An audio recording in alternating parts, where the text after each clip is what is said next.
আল্লাহ রাব্বুল আলামিন তার কোরআনুল কারীমের মধ্যে ঘোষণা করলেন, আফালা ইয়ালামু ইযা বুসিরা মা ফিল কুবুর ওয়া হুসিলা মা ফিস সুদুর। বলেন আল্লাহু আকবার। আল্লাহ বলছেন, হে নবী আপনি বলে দেন, সে কি ওই সময়টা জানে না যখন তাকে কবরের ভেতর থেকে আবার বের করে আনা হবে? শুধুমাত্র কবরের ভেতর থেকে মানুষকে আমি বের করব এটাই শেষ নয়, মানুষের বুকের ভিতরে অন্তরের মধ্যে জল্পনা কল্পনা যা আছে, দুনিয়ায় যেই নিয়তে যেই মানসিকতা নিয়ে দুনিয়ার জীবন পরিচালনা করেছে, আমি আল্লাহ রাব্বুল আলামিন কিয়ামতের ময়দানে মুসিবতের দিন ভেতরের অনুভূতি এবং ভেতরের নিয়ত, ভেতরেতে তার মানসিকতা, আমি আল্লাহ এটারও একটি ফটোকপি কিয়ামতের ময়দানে বের করব। শুধুমাত্র ফটোকপিটাই বের করে আমি ক্ষান্ত হব না, কিয়ামতের ময়দানে এটাকে আমি আবার যাচাইও করব। ইচ্ছা করলে আমি ভিতরের এই ফটোকপি, তার নিয়ম, তার কর্মকাণ্ড, এগুলো ছাড়াই কিয়ামতের ময়দানে আমি বিচার করতে পারতাম, কিন্তু এটা ইনসাফের খেলাফ। মানব যেহেতু সাক্ষ্য প্রমাণ বিশ্বাসী, মানব যেহেতু সাক্ষ্য প্রমাণে বিশ্বাসী, কিয়ামতের ময়দানে মুসিবতের দিন, এই জন্য আমি আল্লাহ কিয়ামতের ময়দানে আমার বিচার বিভাগ পরিচালনা করব সাক্ষ্য প্রমাণের ভিত্তিতে, যাতে করে কোনো জালেম, কোনো পরকাল অস্বীকারী, কোনো কাফের, কোনো বেঈমান, কোনো মুনাফিক এ কথা বলার সুযোগ যাতে না থাকে যে আল্লাহ আমার উপর জুলুম করেছে, এগুলো আমি করি নাই।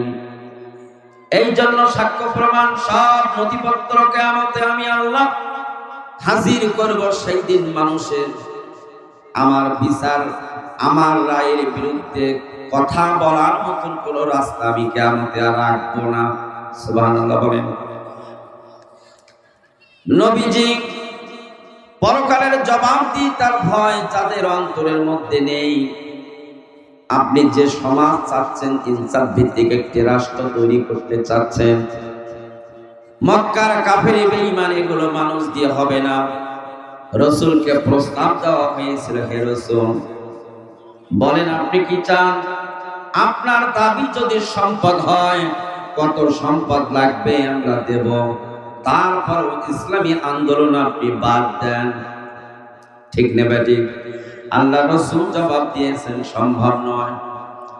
যদি কোন সুন্দরী নারী তোমার কামনা হয়, বলেন আপনি সুন্দরী নারী আমরা মক্কার মধ্যে যে সুন্দর তাকেই ব্যবস্থা করে দেব। আল্লাহ রাসূল বলেছেন, না, এটা আমার কামনা নয়। কি চাও? যদি নেতৃত্ব চাও বলো, নেতৃত্ব তোমার হাতে আমরা দিয়ে দেব। তার কারণ আল্লাহ রাসূল এখানেও বললেন যে না, এই নেতৃত্বের আমার দরকার নেই। অথচ যুগে যুগে যত নবী আল্লাহ পাঠিয়ে দিয়েছেন, সমস্ত নবীগুলোকে আল্লাহ নেতা বানিয়ে পাঠিয়েছেন, কিন্তু তারা প্রস্তাব দিল নেতৃত্ব নেওয়ার জন্য, কিন্তু রাসূল নিলেন না। অথচ তার নেতৃত্ব কায়েমের জন্যই আন্দোলন তিনি করতেছেন। ঠিক না বেঠিক? তার কারণ আল্লাহর নির্দেশনা হলো, নবীজি নেতৃত্ব নেয়ার পূর্বেই আপনাকে মন্ত্রী পরিষদ পরিচালনা করার জন্য একদল মন্ত্রী এমপি দরকার।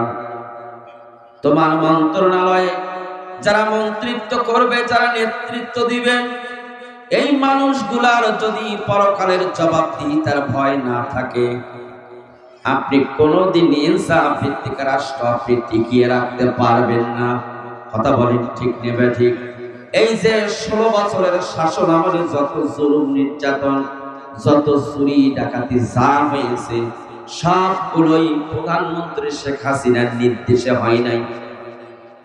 কথা বলেন না কেন? তার নির্দেশে সব হয় না।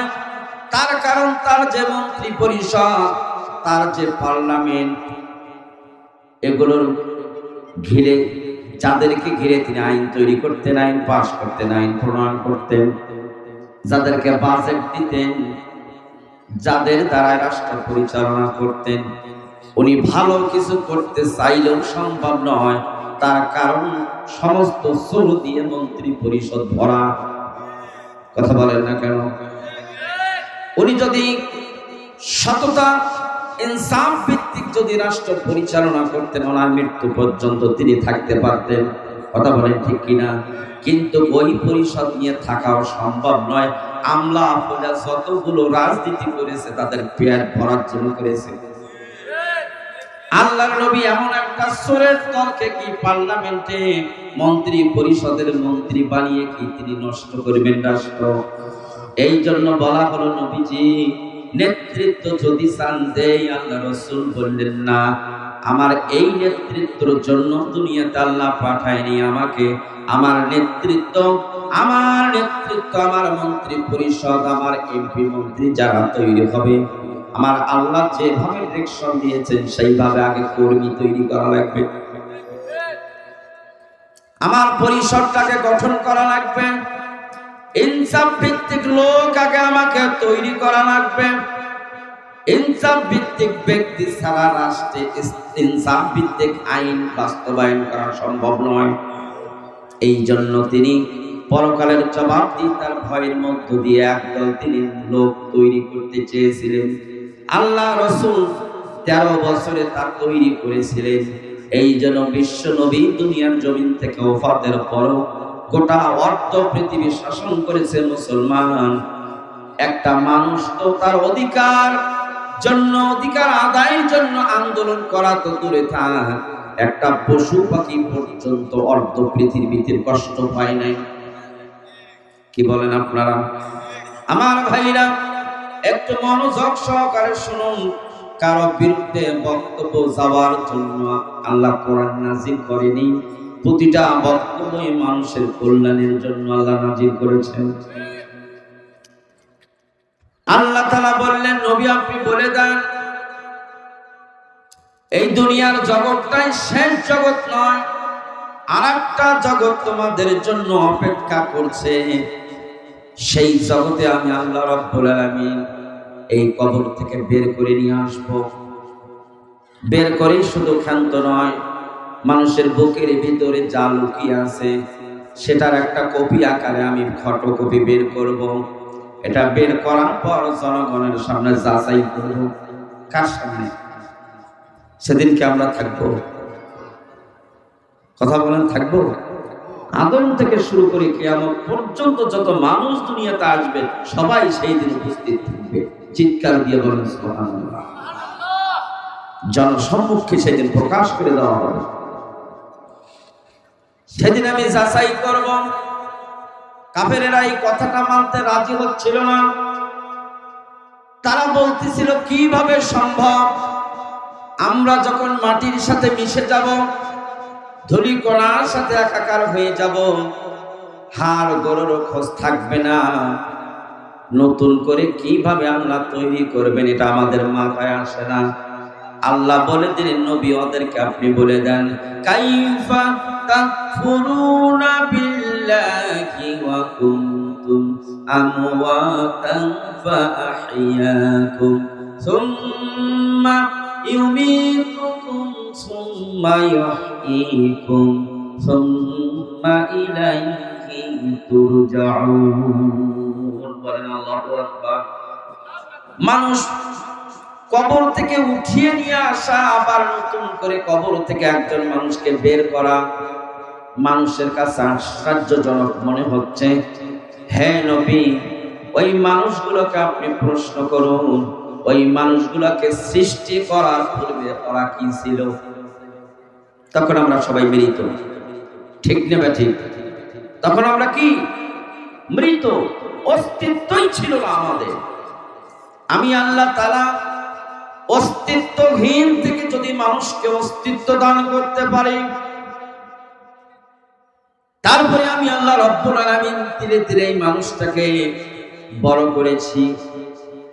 এখানেই শুধু শেষ নয়, আমি আবার তাকে মরণ দেব, মৃত্যু দেব। মৃত্যু দেওয়ার পর কবরে দাফন হবে। দাফন থেকেই শেষ নয়, এই মানুষটাকে আবার আমি জীবিত করব। জীবিত করেই শেষ করব না, প্রতিটি মানুষকে আমার সামনে দাঁড়াইতে হবে। বলেন সুবহানাল্লাহ। এই জন্য আশ্চর্যের কি আছে? অস্তিত্বহীন থেকে যে আল্লাহ অস্তিত্ব দান করতে পারে, সেই আল্লাহ আবার মাটির সাথে মিশে যাবে, ওখান থেকে বের করতে পারবে না। কেমন কথা মানুষের, এটা কেমন প্রশ্ন? কাফেরদেরকে যখন এই কথা শুনিয়ে দেওয়া হলো, কাফেররা তখন বলল, হে নবী, কিয়ামতের ময়দানে বুঝলাম আমাদেরকে আবার জীবিত করবে, আমাদেরকে আবার আল্লাহ রাব্বুল আলামিনের সামনে দাঁড়ান লাগবে। বলো দেখি, দাঁড়ানোর পর আল্লাহ বিচার কিভাবে করবেন?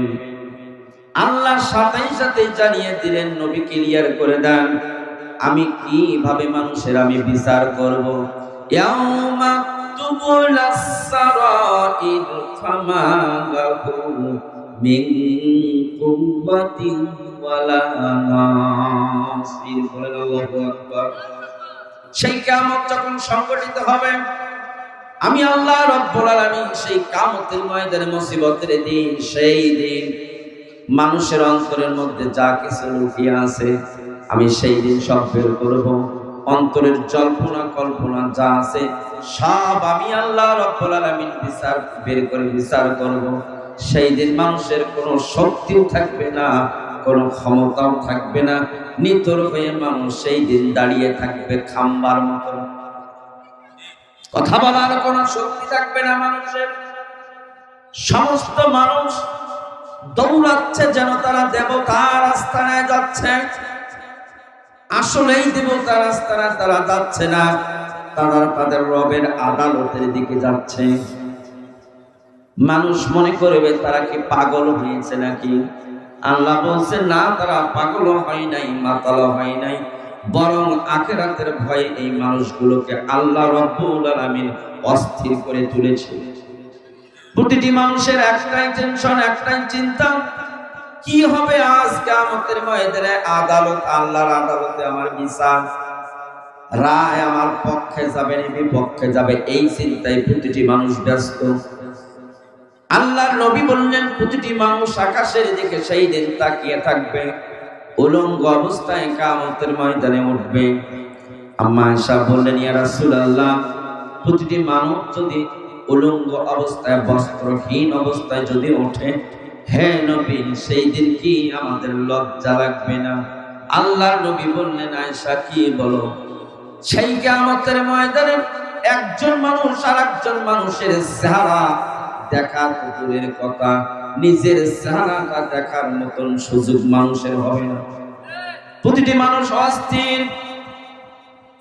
কাফেরেরা বলল, হে নবী, বুঝলাম, কিন্তু সেই কিয়ামতটা কিভাবে সংগঠিত হবে? এই দুনিয়ায় হবে না আরেকটা দুনিয়া আনা হবে? ময়দানটা কেমন হবে? কিভাবে ময়দানটা আল্লাহ রাব্বুল আলামিন তৈরি করবেন? আল্লাহ বলে দিলেন, নবী আপনি বলে দেন, ইদা জুলজিলাতিল আরদু জিলজালাহা ওয়া আখরাজাতিল আরদু মাসকালাহা আকালাল ইনসানু মা লাহা। আমি আল্লাহ রাব্বুল আলামিন এই জমিনকে সেই দিন ভীষণভাবে কাঁপিয়ে তুলব। ধাক্কার পর ধাক্কা, কাঁপুনির পর কাঁপুনি, জমিনটার কম্পন সৃষ্টি হয়ে যাবে।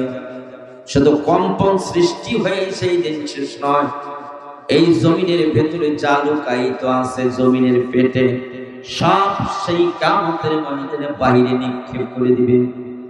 আকালাল ইনসানু মা লাহা, সেই দিন মানুষ বলে উঠবে, আজ কি হলো, জমিনের কি হলো, এরকম কেন হচ্ছে? মানুষ আশ্চর্য হয়ে যাবে। আশ্চর্য হওয়ার কিছু নেই, এটাই হবে, তোমার রব তোমাদেরকে আগেই বলে দিয়েছেন।